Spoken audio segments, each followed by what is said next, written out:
We live in interesting times for the headlines.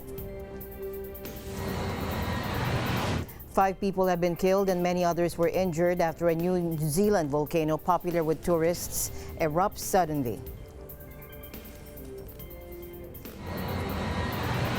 French transport workers block bus depots on the 5th day of a nationwide strike. The impeachment proceedings against President Trump in a sharply divided U.S. Congress enter a new phase when the House Judiciary Committee convenes a hearing expected to result in specific charges against the Republican leader. And the World Anti-Doping Agency banned Russia from global sporting events, including the 2020 Tokyo Olympics and the 2022 Beijing Winter Olympics, after accusing Moscow of falsifying data from an anti-doping laboratory.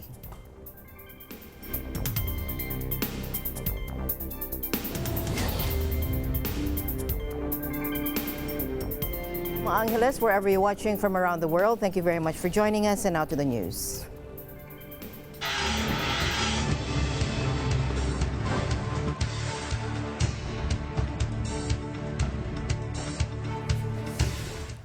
Five people were killed, 18 were injured, and several more were left stranded after an island volcano popular with tourists erupted unexpectedly in New Zealand on Monday.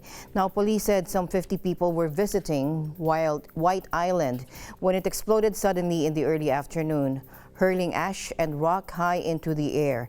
Now, earlier they had a press conference. Let's listen in.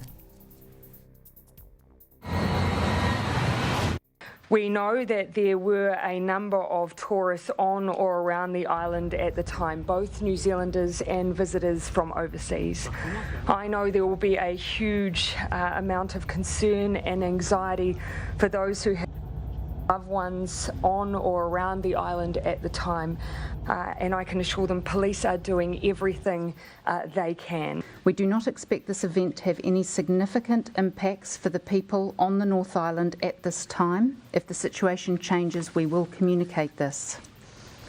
GNS Science have advised that ashfall appears to be confined to the island, and they do not expect more than a minor amount of ash to reach East Cape in the coming hours. I ask that the people in Whakatane and the Bay of Plenty continue to follow any instructions from local authorities and the police. Firstly, we initially believed that there were 100 people on or near the island. We now know that there is fewer than 50. Some of these people have been transported to shore. However, there is a number still remaining on the island who are currently unaccounted for. I can confirm there is one fatality, and based on information we have, there's likely to be more. A number of injured people have been transported to Whakatane Hospital and Murawa Hospital. Emergency services are working to ensure the safety of everyone involved, including rescue staff. We are working at a pace to confirm the numbers of these involved. At this stage, it is too dangerous for police and rescue services to go to the island. However, we continue to assess the conditions which would allow us to go onto the island. The island is currently covered in ash and volcanic material. We are taking expert advice with regards to the safety of any rescue attempt. We will provide more details as they come to hand. It was not a particularly big eruption, as said. It was kind of almost like a throat clearing kind of eruption, and that's why material probably won't have made it to mainland New Zealand, or won't make it to mainland New Zealand. It went up about 12,000 metres into the sky, and so on the scheme of things, for volcanic eruptions, it's not large, but if you are close to that, it is not good. It showed increased activity for the last few weeks, and so we raised the alert level, but it looks like mostly they'll have an eruption like this, and then there'll be a period of quiescence, and that's what kind of is happening at the moment. It has quietened down, but we can't be certain there won't be another eruption in the next 24 hours. Now, 24 people made it off the island, 5 of whom have since died. The rest are being treated for injuries, including severe burns. Nothing is yet known about a group now estimated to number in the double digits who are still trapped on the island. The eruption occurred at 2:11 p.m. local time, thrusting a thick plume of white ash 12,000 feet into the sky. Now, seconds before, live camera feed showed a group of more than a half dozen people walking on the crater floor. And then the images went black. A considerable number of those caught up in the disaster are believed to be Australian, according to officials. In Canberra, as many as 30 people are also believed to be cruise passengers on a day trip from the vessel Ovation of the Seas. Kevin O'Sullivan, Chief Executive Officer of industry body, the New Zealand Cruise Association, told AFP. Now, the ship's operator, Royal Caribbean, who had billed the trip to White Island as an unforgettable guided tour of New Zealand's most active volcano, said, quote, "A number of our guests were touring the island but did not confirm that number." Now, the ship has a capacity of around 4,000 people and set sail from Sydney last week on a 12-day voyage. Now, we have added information here. Police in New Zealand say they believe that there are no more survivors in this fatal volcanic eruption on White Island. About 50 people are to have been on the island at the time of the eruption. 23 people were taken out, and again, 5 have already died.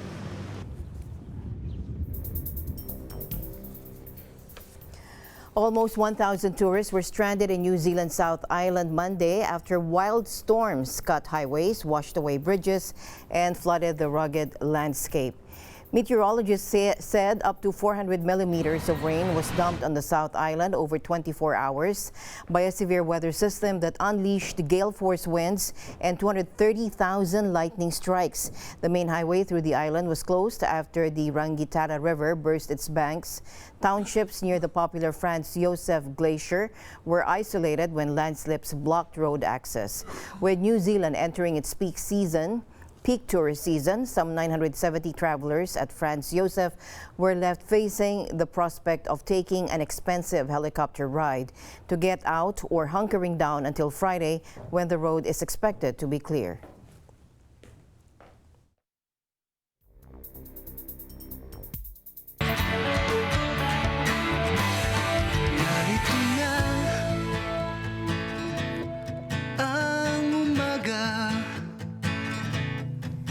Let's head on back to New Zealand, where the Iglesia Ni Cristo held an Aid to Humanity there. Here's Evelyn Vivas for the report.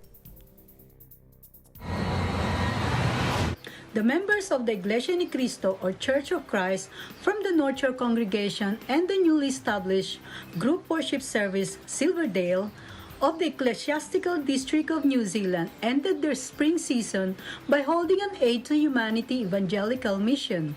Brother Dennis Dahunan, together with other ministers, supervised the activity. In attendance were residents from the different suburbs surrounding the venue of the activity, Bayview Primary School. The guests were overjoyed upon receiving the goodwill bags that contained foods, towels, and toiletries provided by the Church of Christ as part of their Aid to Humanity program. The event included a short video presentation introducing the Church of Christ and how the church members extend aid to their fellow men around the world. Maganda at organized yung presentation. Masabi kong is okay yung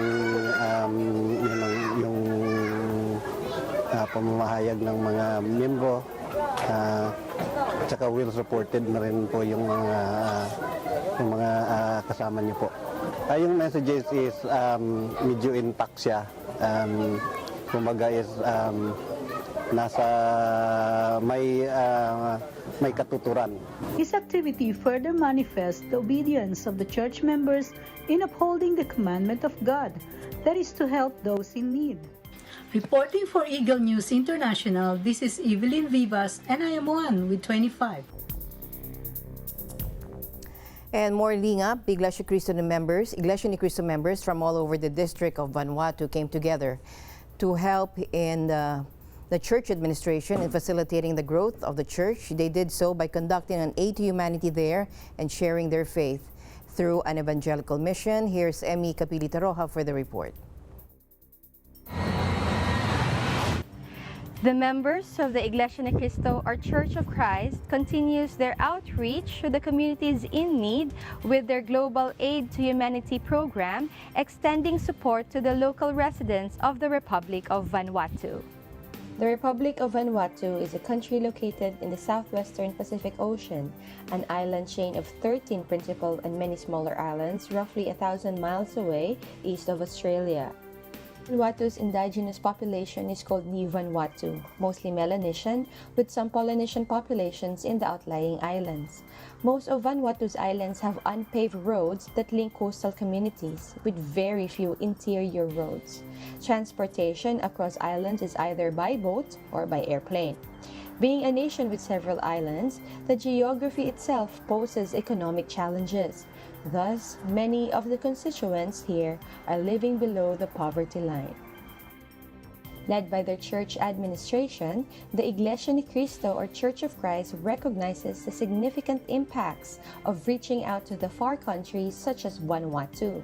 Last October, the church members, some coming from mainland Australia, visited the country and conducted a series of aid to humanity activities with free medical checkups and assistance provided, as well as goodie bags distributed to the locals.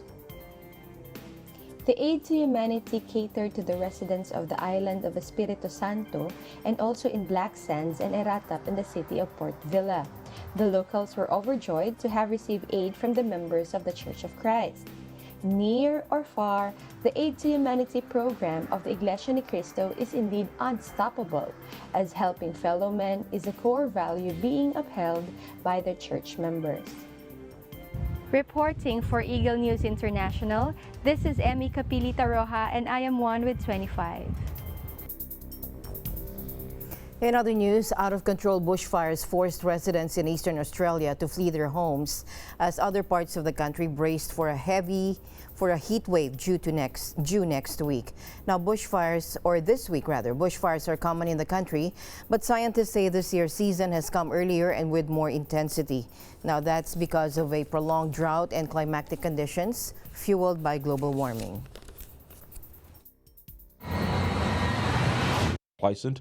We've got literally, more than 1 million hectares burning across New South Wales at the moment, and we've got just under 2,000 firefighters and personnel working on these fire grounds, and we've got communities up and down the coast that are all being impacted by these fires. Reducing, but people need to be mindful that they will see a lot of more smoke last night, today and into tonight, because crews are going to be actively out there lighting up large tracts of land, kilometres of trails and tracks, and getting into bushland areas in an attempt to bring these fires under control and start putting in consolidation and containment lines. It's putting your life on hold that is the hardest thing. You go out during the day and you don't know whether you're going to be able to get back in the afternoon. You don't know whether you're going to be able to be here to defend your property. But life still has to go on. We have staff, we have children, our community. We're all in the same boat. Australia is experiencing a horrific start to its fire season, which scientists say began earlier and is more extreme this year due to the prolonged drought and the effects of climate change. Firefighters are now bracing for Tuesday, when temperatures are expected to reach above 40 Celsius in parts of New South Wales state, worst hit by the bushfires, and gusting westerly winds are likely to fan the flames. Nearly 50 reinforcements from the U.S. and Canada have flown in to support fatigued firefighters in recent days, with the international contingent tasked with providing logistical assistance. In neighboring Queensland, the focus was also on managing fatigue among frontline firefighters, who in both states are almost all volunteers, as weather there provided a brief reprieve from weeks of battling blazes. Since the crisis began in September, 6 people have been killed, more than 700 homes destroyed, and an estimated 2 million hectares scorched. Now, though the human toll has been far lower than the deadliest fire season in 2009, when almost 200 people died, the scale of this year's devastation has been widely described as unprecedented as Australians grapple with the impacts of changing climate. Official data shows 2019 is on track to be one of the hottest and driest years on record in Australia. Thousands of activists from around the world, including Swedish teenager Greta Thunberg, hit the streets of Madrid to demand urgent action on the climate crisis from world leaders attending the COP25 summit in the Spanish capital.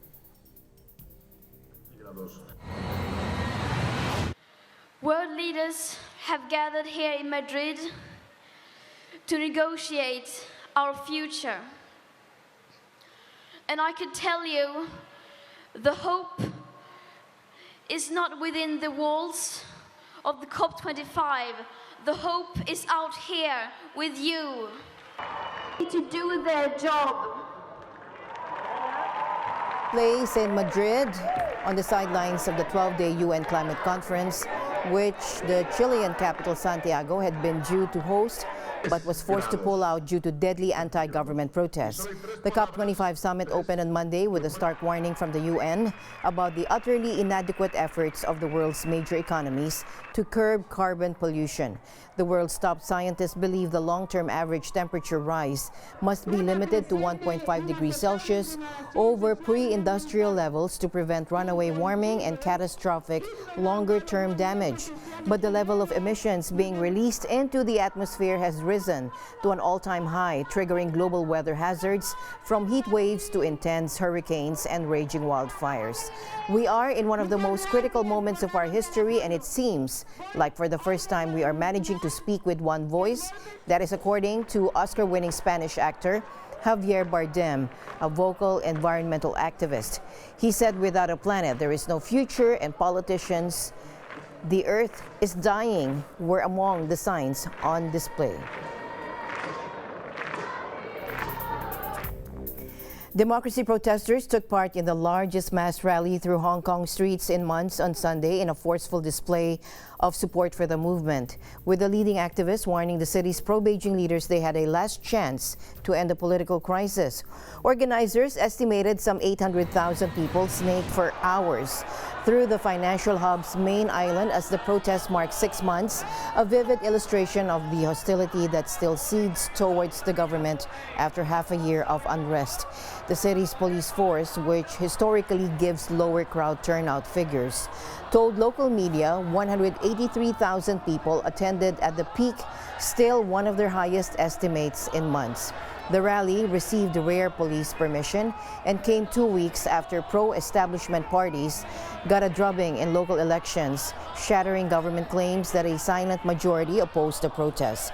As night fell, the crowd switched on their mobile phone torches, creating a glittering carpet of lights that stretched far into the distance, their chants bouncing off the towering skyscrapers above. Many of the black-clad attendees voiced anger and frustration that Chief Executive Carrie Lam and Beijing have ruled out any further concessions despite the landslide election defeat.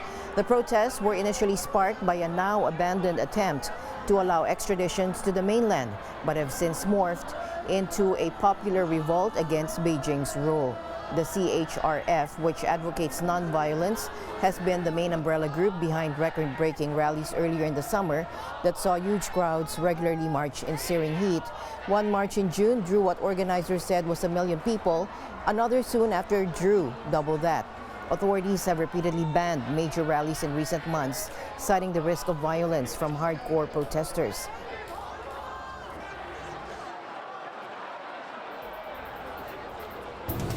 And the news continues here on Eagle News. We'll be right back.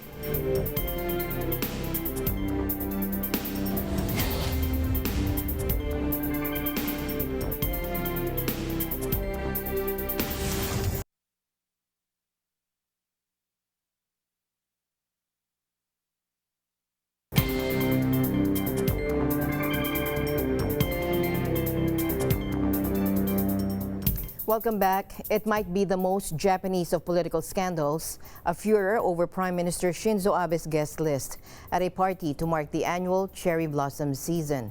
As scandals go, it has plenty of juicy elements, alleged mafia guests, disappearing evidence, even gaffes by Prime Minister Abe, who appeared to lay blame for shredded documents on a disabled worker. It's the latest headache for Japan's longest-serving premier, who has already weathered 2 cronyism scandals in recent years and has faced an almost daily drubbing by opposition lawmakers since the scandal emerged in early November. The outcry involves a tradition that dates back to 1952, a publicly funded cherry blossom party intended to honor the great and the good for their achievements. The seemingly innocuous gathering became a lightning rod for criticism after claims that Prime Minister Abe stacked the guest list with some 850 supporters from his local constituency, with the party costing 55 million yen or $504,000 in public money. When the opposition smelled blood, additional allegations piled in. The chairman of a disgraced company was once a guest. A member of one of Japan's infamous Yakuza mafia attended in 2019. The opposition bloc demanded the guest list for this year's event be produced, only to be told it had been shredded on the very same day the request was made. この桜の見る会ですとか、貿易協定とか、ちょっと納得いかないことが多いなと思って、でちょっと意思表示をしたいと思ってきました。嘘と不正となんかこうごまかしているところが良くないかなと思って、何かこう子どもたちとかにね、こう示せる社会じゃなくなっちゃいそうな気がして。悪法を数の力で次から次へとこう通すことにもう怒り心頭なんですよ。だから民主主義の国ではなくなっていくんじゃないかという危機感もあります。選挙でやっぱり正しいところに投票してくれないとっていうことにならないと、やっぱりこうなってしまうということなので、ちゃんとやっぱり衆議院の直接選挙でやはり入れてほしいなと私は国民のみんなに願っていることでもあります。復元できるはずだ。この立場で徹底追及してまいります。それと同時に国会にも出てこずに資金規正法、つまりこれは刑事犯です。刑事責任を断。Meanwhile, Japan's Empress Masako is celebrating her 56th birthday. She said she was happy to have completed her duties as part of Emperor Naruhito's enthronement. Now, she promised to keep up the work and help her husband more for the happiness of the people in a statement.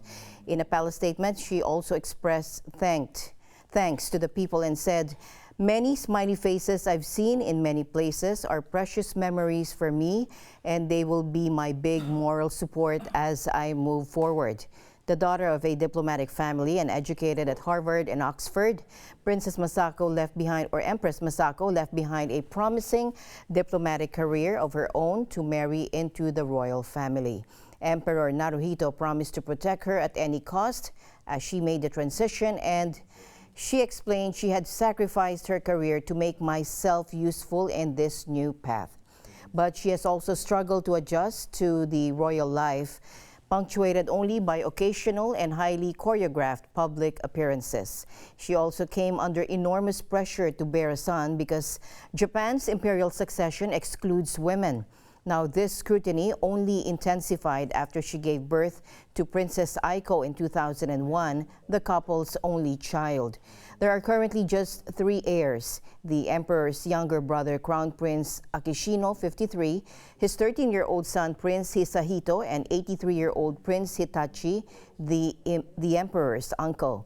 The dwindling ranks of male heirs have rekindled debate about allowing female royals to ascend the throne, with top government spokesman Yoshihide Suga saying they would cautiously study the issue after a series of imperial ceremonies this year.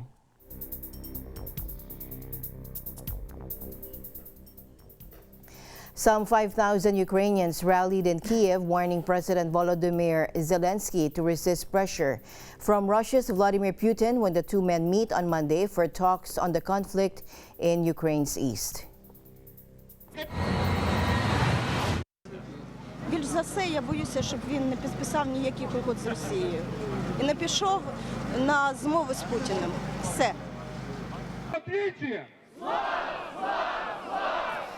The two leaders are due to meet for the first time since President Zelensky's election in April at the talks in Paris, mediated by French and German leaders Emmanuel Macron and Angela Merkel. The meeting is aimed at reviving stalled talks on the 5-year conflict that has now killed more than 13,000 people. Ukraine and its Western allies accuse Moscow of supporting the separatists militarily, which it denies. Zelensky's predecessor, Petro Poroshenko, who led Ukraine after Russia's 2014 annexation of Crimea and the breakout of the separatist conflict with backing from Moscow, was among those who called the protest.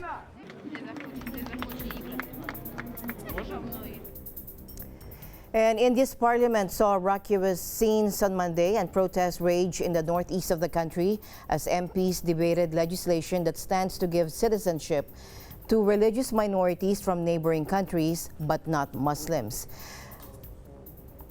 To Muslim organizations, rights groups, and others, the bill forms part of Prime Minister Narendra Modi's agenda, which he denies, of marginalizing India's 200 million strong Islamic minority.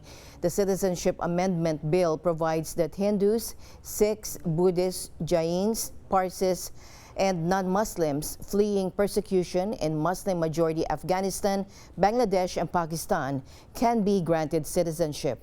Shashi Tharoor, a member of the opposition Congress Party, told Parliament amid angry exchanges that the bill infringes upon the principle of equality before law, guaranteed to all persons, including non-citizens. The bill seeks to amend the Citizenship Act of 1955, which prohibits illegal migrants from applying for Indian citizenship. The Saudi military student who carried out a deadly shooting spree at a U.S. naval base showed videos of mass shootings at a dinner party the night before the attack, according to U.S. media. The FBI on Saturday formally identified the attacker as Mohammed Al-Shamrani, 21, a second lieutenant in the Royal Saudi Air Force and a student naval flight officer. The site intelligence group, which monitors jihadist media, said earlier he had posted a short manifesto on Twitter prior to the attack that read, "I'm against evil, and America as a whole has turned into a nation of evil." The shooting Friday in a classroom building at Naval Air Station Pensacola in Florida killed 3 sailors and wounded 8 other people, including 2 responding sheriff's deputies, before police shot dead the assailant. Naval Air Station Pensacola hosts the U.S. Navy's foreign military training programs established in 1985, specifically for Saudi students before being expanded to other nationalities. President Trump indicated the training program would now be under review. Meanwhile, the impeachment proceedings against President Trump in a sharply divided U.S. Congress entered a new phase Monday when the House Judiciary Committee convenes a hearing expected to result in specific charges against the Republican leader. Democrats accuse President Trump of abusing his power by allegedly linking military aid for Ukraine and a White House meeting with President Volodymyr Zelensky to a request that Kyiv investigate a potential 2020 rival, Democrat Joe Biden, and his son Hunter. The real estate mogul president has ridiculed the inquiry as a hoax, but Democrats believe they have, in the words of the Judiciary Committee Chairman Jerry Nadler, a rock-solid case showing that President Trump put his personal political interests above those of the country.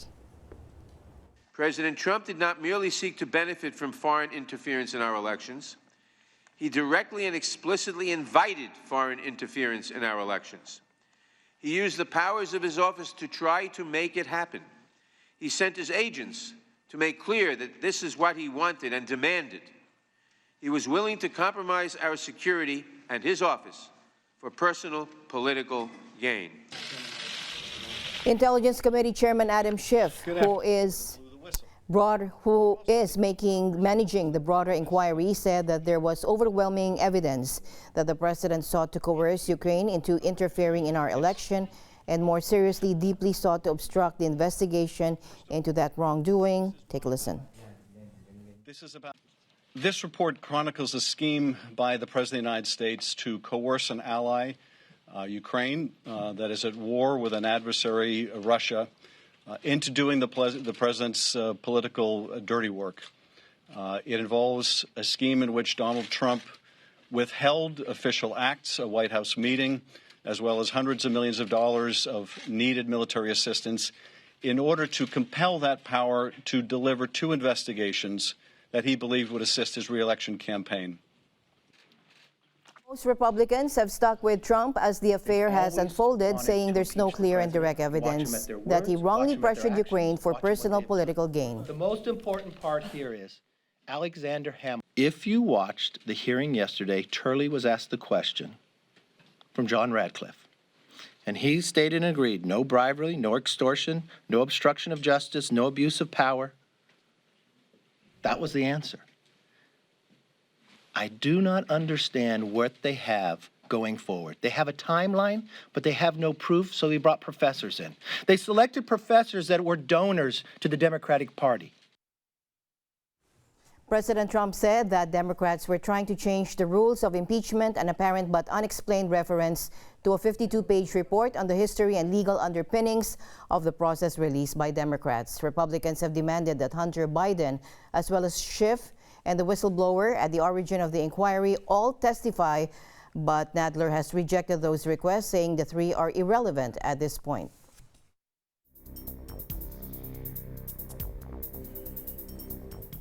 President Trump warned Sunday that North Korea's Kim Jong-un had everything to lose through hostility towards the United States after Pyongyang said it had carried out a major new weapons test. Kim Jong-un is too smart and has far too much to lose, everything actually, if he acts in a hostile way, President Trump tweeted in response to the unspecified test at the Sohae Space Launch Center. North Korea, under the leadership of Kim Jong-un, has tremendous economic potential, but it must denuclearize as promised, Trump tweeted. NATO, China, Russia, Japan, and the entire world is unified on this issue. Writing that Kim had signed a strong denuclearization agreement at their June 2018 summit in Singapore, President Trump warned he does not want to void his special relationship with the President of the United States or interfere with the U.S. presidential election in November. The pair have met 3 times since June 2018, but with little progress towards denuclearization. Pyongyang has set Washington a December 31 deadline to make new concessions to kickstart stalled talks.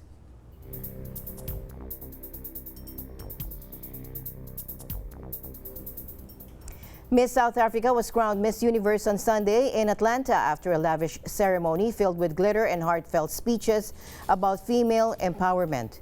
Zonzibini Tunzi, 26, finished first ahead of the Puerto Rican and Mexican finalists in a flashy televised event hosted by American comic turned TV personality Steve Harvey. Television personalities Vanessa Lackey and Olivia Culpo served as backstage commentators, and a panel of 7 women determined the winner.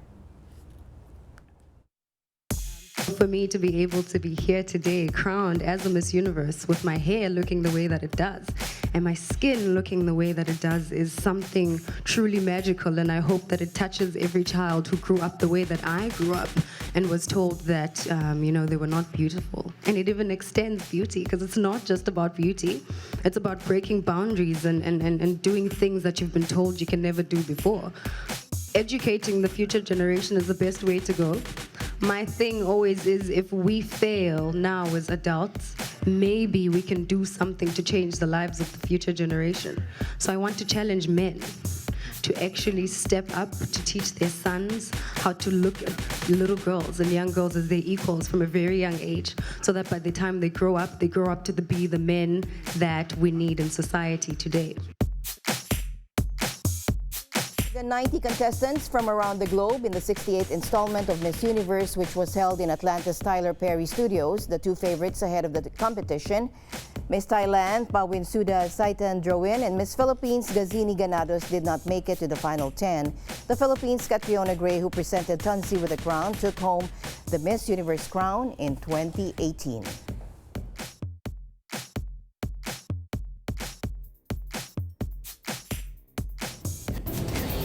And we'll be back with the SEA Games report right after this break. Stay tuned.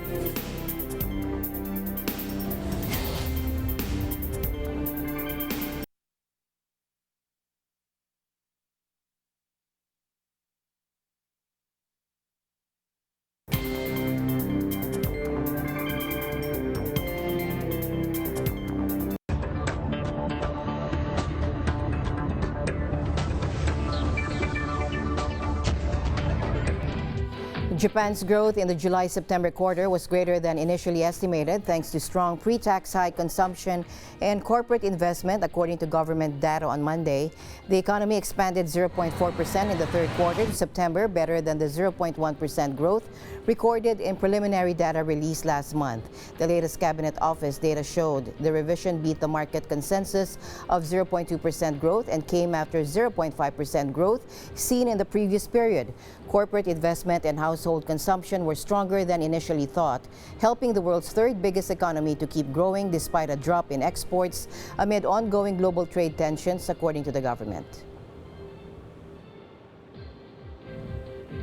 A partial trade pact with China remains close at hand, a top White House economic aide said Friday, days before another round of U.S. tariffs is due to take effect.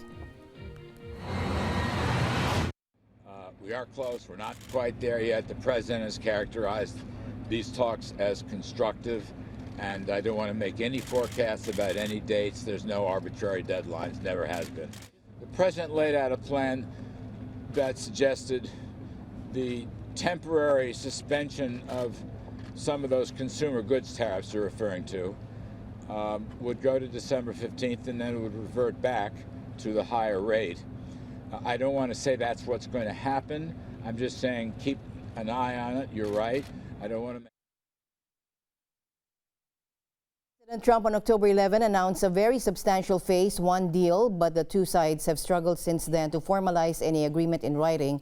Kudlow was guarded in discussing the tariff round due to hit around $160 billion in Chinese imports, including popular consumer items like mobile phones, beginning December 15.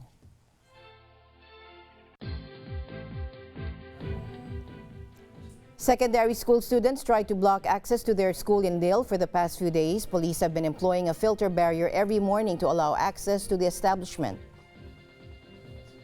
The strikes began on Thursday over the plans for a single points-based pension scheme. Unions have vowed a second series of mass demos nationwide on Tuesday after Thursday's big rallies, and there's expected to be little easing of the transport freeze over the coming days. President Macron was widely believed to have ridden out the challenge posed by the Yellow Vests, whose weekly Saturday protests against inequality in France had shaken the government over the last year. But the Yellow Vests have also sought to use the momentum of the strike movement and held a fresh protest in Paris and others in several cities across France. Police and local authorities estimated the turnout across France at 23,500, of whom 1,600 march in Paris. The organizers of such marches routinely dismiss these official counts as gross underestimates. In a joint statement, the three main rail unions called for the strike to be stepped up on Monday.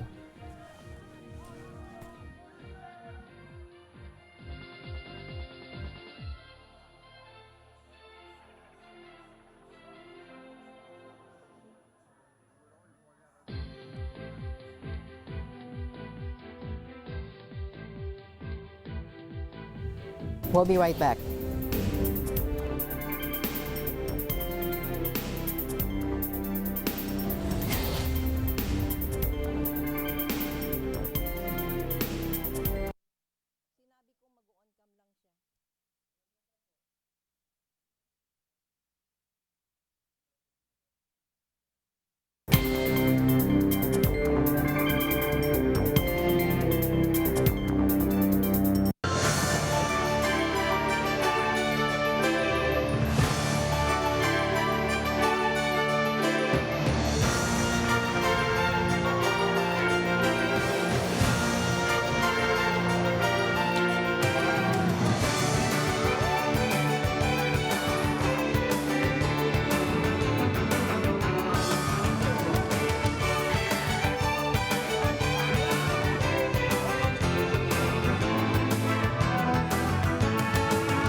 All right, let's get the ongoing update. Let's get an update on the ongoing SEA Games from Ben Bernaldez. Ben?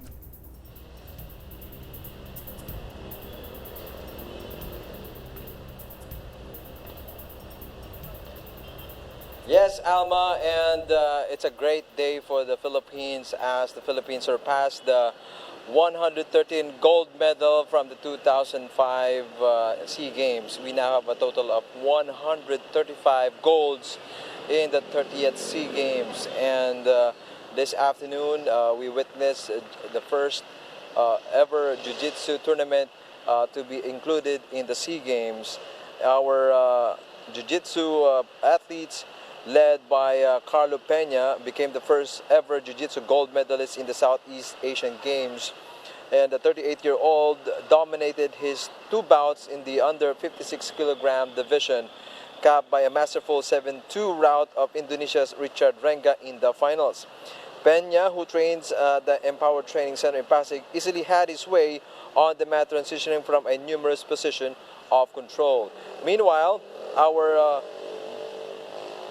Asian Games gold medal, Megi Ochoa, dominated the 45 kilogram division, coming off a first place finish in the Jiu-Jitsu Asian Championship. The 29-year-old grappling wizard outclassed both of her foes with, for the Philippines, second gold in the sport. To start off her campaign, Ochoa displayed composure early before blasting Thailand's Kanjuta Fatarabunsorn with a dominant 11-2 win via points. Gaining momentum, the Ateneo product grounded Vietnam's Lee Tu Trang Dao in the finals 12-0. And another Filipino Jiu-Jitsu athlete is Dean Rojas, capped the sensational 30th Southeast Asian Games debut of the Philippines with two submission win during the semifinals and the finals, battling Benjamin Chua with a toe hold at 3.49 mark at the match. And this caps the Philippines' first day haul in Jiu-Jitsu with 3 golds and 2 silvers. Tomorrow, the Jiu-Jitsu tournament will continue, day 2 finals. Meanwhile, for boxing, a great day for boxing as the Filipino boxers produced 7 gold medals just today. Now, in our gold medal, Philippines still lead in the first place, followed by Thailand and Indonesia, and 4th place, Vietnam. And this has been some of the updates for tonight's game. Tomorrow, we will also wait to see more medals to be added in the medal tally as the athletics and swimming continues tonight. Alma? All right, thank you very much, Ben, for that update, and we'll be getting more as we follow your the SEA Games 2019. Thank you very much, Ben. All right, more SEA Games. Vietnam's track athletes pulled off a stunning display at the Southeast Asian Games in the Philippines on Sunday evening, bagging 5 out of the 6 individual golds on offer. Vietnam's 1,500-meter runners set the pace at the brand new 20,000-seater athletic stadium in the main games hub at Clark, with Nguyen Thi Oanh winning the women's race in 4 minutes 17.31 seconds and Duong Van Thai taking gold in the men's final in a time of 4 minutes 0.663 seconds. Now, there was another double in the 400-meter as Nguyen Thi Oanh won the women's final and Tran Nhat Vuong clinched the men's gold by just 0.1 seconds in a time of 46.56 seconds. And Lee Tu Chin defended her 2017 100-meter title, beating Filipina sprinter Christina Marie Knott in reversal of Saturday night's 200-meter result. Now, Vietnam also secured the gold in the women's football on Sunday evening after beating Thailand 1-0 with an extra time goal in Manila. Meanwhile, a Filipino surfer hailed as a hero for saving a fellow competitor during a Southeast Asian Games contest won the gold medal, even beating the rival he rescued on his way to glory. Roger Kasugay became an online sensation after he leapt from his board to help Indonesian Arip Nuridayat, who had got into difficulty in choppy waters in a SEA Games longboard qualifying round in the northern Philippines. The 25-year-old managed to reach Nuridayat after he lost his board in the swell, and the pair rode back to shore together on Kasugay's board. Now, many thought Kasugay might have blown his nailed-on gold medal after the incident on Friday, but the Filipino beat Nuridayat in the pair's semi-final clash on Sunday.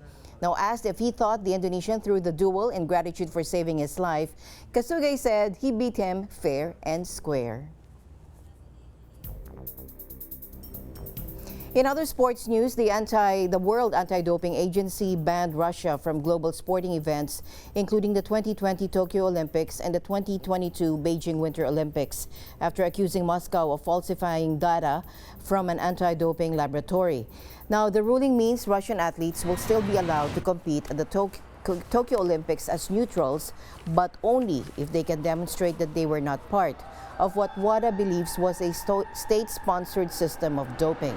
WADA spokesman James Fitzgerald, speaking at a meeting of the body's executive committee in Lausanne, said they are going to have to prove they had nothing to do with the non-compliance, that they were not involved in the doping schemes as described by the McLaren report, or they did not have their samples affected by the manipulation. The independent McLaren report released in 2016 revealed the significant extent of state-sponsored doping in Russia, notably between 2011 to 2015. Now, Russian government officials would be barred from attending any major events, while the country would lose the right to host or even bid for tournaments. Russia on Thursday denounced the doping ban as a politically motivated and unfair attempt to prevent its athletes from competing. Let's listen in. Речь идет действительно о политизации этого вопроса для просто выдавливания России как такого фактора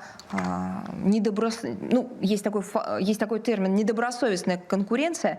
Здесь, честно говоря, уже идет просто борьба без правил, может быть, даже уже и война.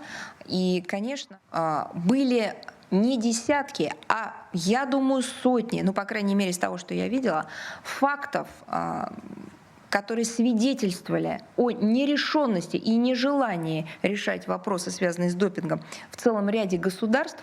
На эти факты никто не обращал никакого внимания с точки зрения принятия жестких и средней степени жесткости мер в отношении государства. Высказывалось сожаление.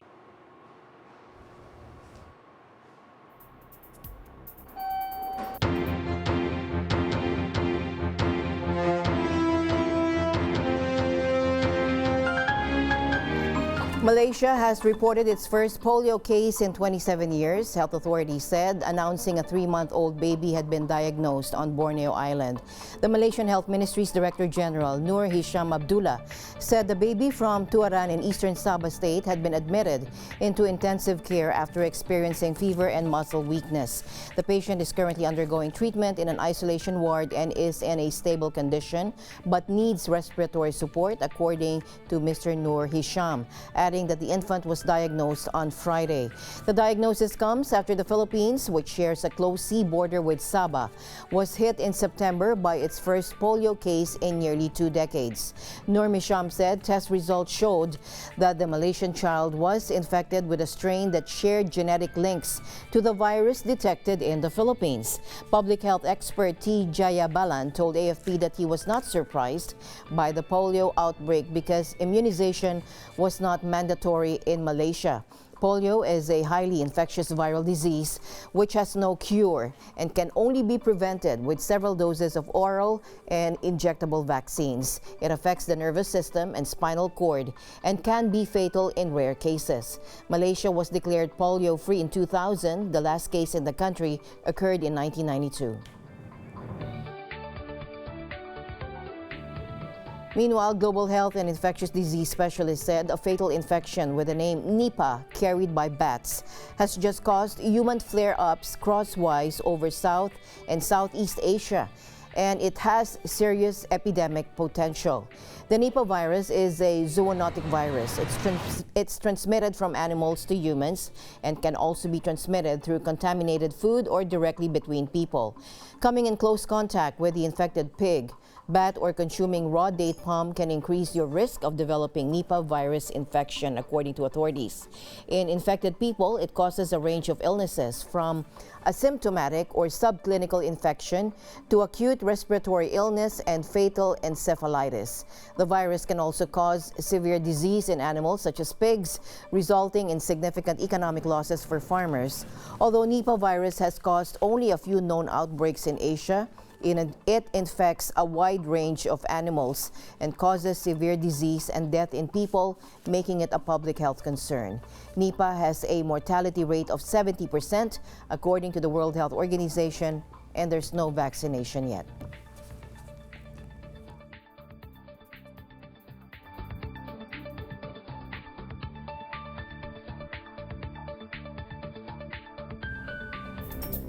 And that's the news for tonight. Join us again online and here again tomorrow evening. From all of us here at Eagle News, I'm Alma Angeles, always one with 25. Good night.